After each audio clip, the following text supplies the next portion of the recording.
Once again, welcome back to my YouTube channel. I'm your host Larry, and remember, if you're watching my videos for the first time, kindly like, subscribe, comment and share. So guys, today I want us to dive into a little bit of Jamaican history. In today's video, I want us to look at how Jamaica became an independent country. I think that's the right way to say it, or rather the right topic. So let's dive into this video and then I'll be back with more comments. In the Caribbean Sea, off the coasts of Cuba and Haiti, lies the island of Jamaica. Famous for its beaches, rainforests, and rich culture, Jamaica is the home of reggae music and a popular tourist destination. But Jamaica's road to independence has been long and rocky, from Spanish domination through British rule to an independent country. Join us as we explore Jamaica's journey from indigenous inhabitants to the colorful tapestry of cultural influences that now define the rock. Before the European invasion, Jamaica had two distinct historical cultures that had settled on the island. The first was a civilization known as the Redware people, after the red pottery they'd left behind, who probably arrived on the island around 600 CE. The second was the Taino, an Arawak people who colonized the Caribbean in roughly 800 CE. The Taino called the island Jamaica, meaning the land of wood and water or the land of springs. The first European we know to have reached Jamaica was Christopher Columbus in 1494 CE, who transliterated the Taino name to Jamaica. Then in 1503, he spent just over a year there when he beached his ships. In 1509, Spanish explorer Columbus's crewmate and first Jamaican governor, Juan de Esquivel, created the first permanent European settlement in Jamaica. The port colony of Sevilla la Nueva, or New Seville, was established near the Taino village of Maima in the hope of becoming a gold mining center. When no gold was found, the island became an agricultural base for the Spanish. They began growing crops and farming animals, introducing oranges, lemons, limes, figs, and sugarcane, which thrived in the Caribbean climate, as well as pigs, horses, and chickens. The Spanish enslaved most of the native Taino, and many of them died from overwork and European diseases. However, some survived in remote locations or married Spanish men, keeping their culture going to the extent that Taino ancestry still exists in Jamaica. The first Africans to come to Jamaica were brought on slave ships directly from their homeland in around 1518. By the early 17th century, the population of Jamaica was around 3,000, which included around 500 enslaved Africans. In 1655, Admiral William Penn, father of the founder of Pennsylvania, was put in command of an expedition that invaded and captured Jamaica. Within 5 years, the Spanish had been expelled. Still, a lot of the enslaved Africans were able to escape and form communities in the highlands. They established farming communities in remote and defensible areas, growing plantains and yams, hunting, and developing herbal medicines. There is also evidence that they merged and intermarried with the Taino, who had remained on the island. These escapees were called Maroons, which was probably an anglicized version of the Spanish word cimarron, meaning wild. In 1664, Jamaica created its own assembly, which meant that the small elite group of wealthy white plantation owners and merchants could initiate bills, which would be accepted or rejected by the governor who represented the crown. Although the bill still had to be approved by the British Privy Council, the assembly steadily grew in power until they essentially governed Jamaica. From the mid-17th century to about the mid-18th century, the Caribbean was the center of the golden age of piracy, and due to the British fearing the Spanish would try and reclaim Jamaica, Jamaica's ports became safe havens for buccaneers at the behest of the British military governor. In particular, Port Royal developed a reputation for lawlessness. The pirates brought money, stimulated the economy, and attracted merchants and artisans, earning Port Royal the title richest and wickedest city in the world. Life in Jamaica was tough, and the European settlers were susceptible to tropical diseases like malaria and yellow fever. The enslaved Africans died in droves from both European and tropical diseases, as well as the extremely harsh working conditions. On the island, the deaths of enslaved Africans significantly outnumbered the births. Despite this, the population continued to grow as European immigration increased, and enslaved Africans continued to be shipped to Jamaica in order to support the agricultural and economic needs of the Europeans. By the early 18th century, the population had grown to around 18,000, and over half of the population were enslaved people.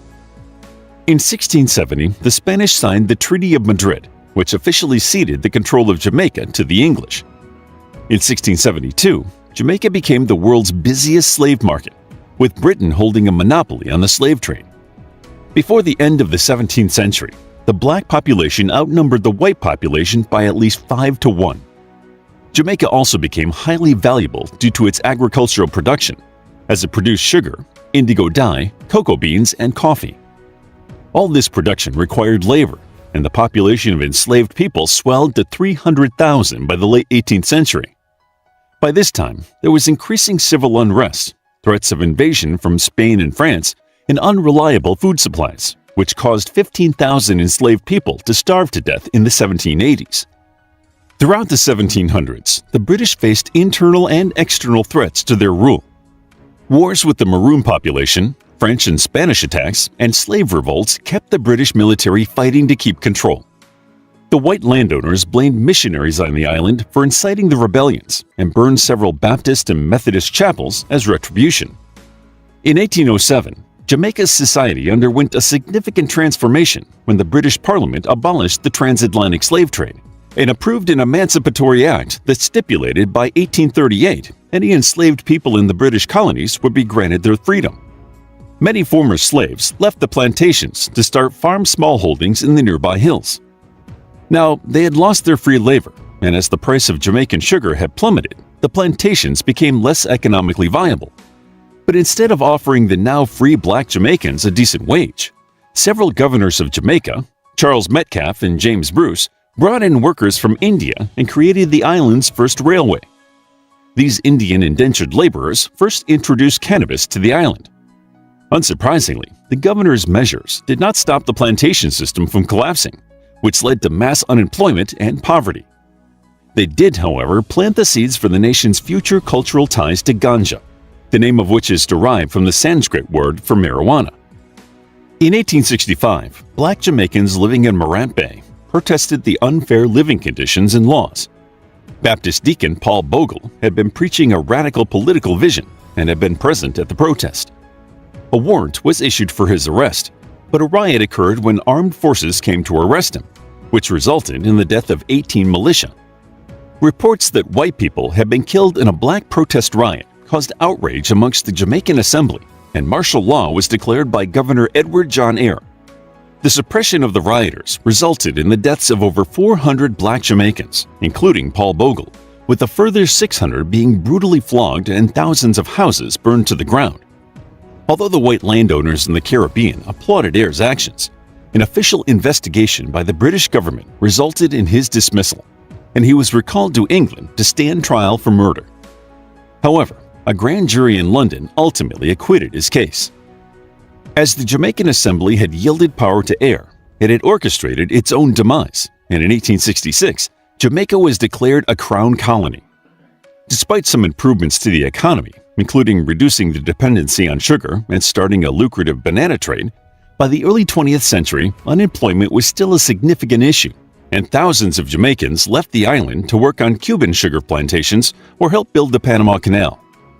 There was also a growing black cultural revival, and in 1914, Jamaican Marcus Garvey founded the Universal Negro Improvement Association. Garvey would go on to become an important figure in the Harlem Renaissance. During the 1920s, a growing professional class of people of African and mixed ancestry began demanding a more representative government and expressing dissatisfaction with the Crown Colony system. This unrest was exacerbated by the Great Depression of the 1930s, which led Jamaicans to establish labor unions and start demanding self-governance. The 1930s also saw the emergence of the Rastafari religion in Jamaica after Haile Selassie was crowned Emperor of Ethiopia. Haile Selassie's pre-coronation name was Rastafari, which the movement adopted as the title for their new Christian-based religion, believing Haile Selassie to be Christ reborn. Jamaican Rasta are the descendants of the enslaved Africans who converted to Christianity, and they maintain that the King James Version of the Bible was deliberately altered to allow enslavers better control over the enslaved people. The Rastafarian message of self-pride, hope, and redemption resonated with Jamaica's poor and marginalized communities, and helped instill a sense of national pride and self-belief. In 1938, growing unrest in Jamaica caused the British to appoint a royal commission to investigate the social, political, and working conditions on the island. This commission resulted in a new constitution in 1944 that allowed all Jamaicans the right to vote, regardless of race and class, and the establishment of a House of Representatives, a nominated legislative council, and an executive council. In 1953, the constitution was altered to allow for elected government ministers, and in 1957, the Executive Council became a cabinet. By 1959, Jamaica had the right to internal self-government. During this time, Jamaica also benefited from the 1940 Colonial Development and Welfare Act, which made provisions for the commercial development of Britain's economically dependent territories.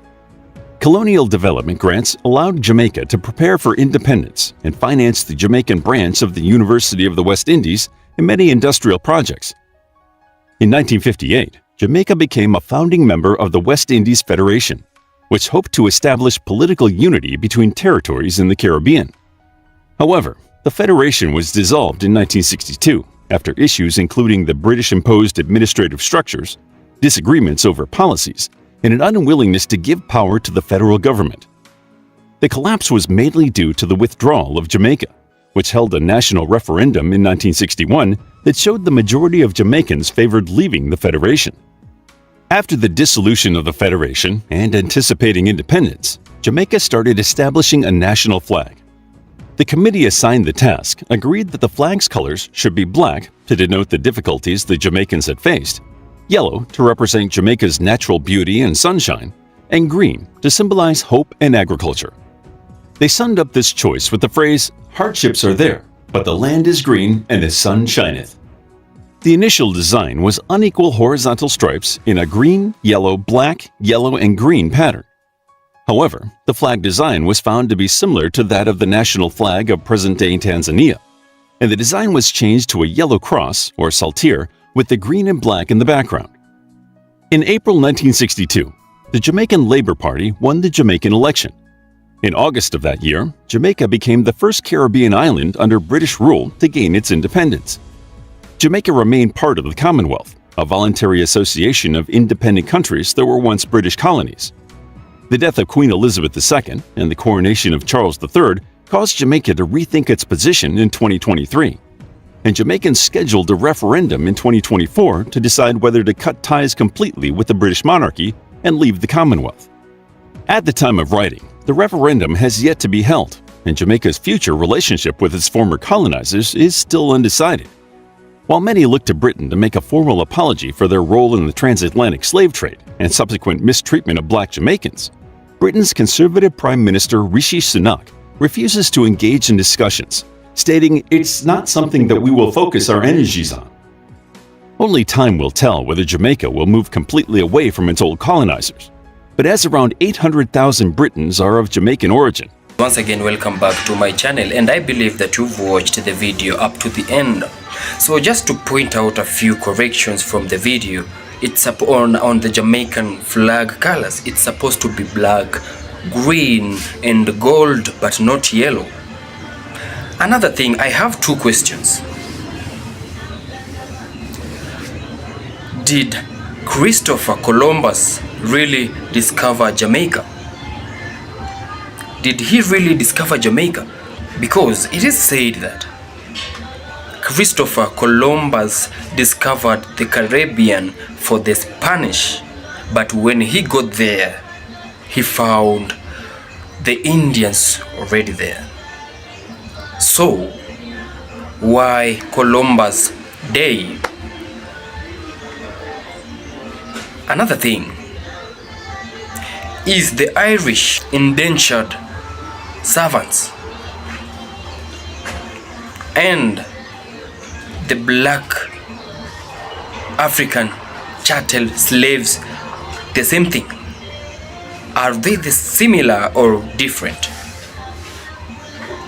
So guys, I'd love to know more about the Jamaican history. Please engage me in the comment section. Let's have a discussion throughout this topic because I find it so much interesting. Thank you. And if you found out this, or rather if you find this video to be so much interesting, kindly Give a like, a subscribe, and a comment. I'm your host Larry, and until we meet again, peace out.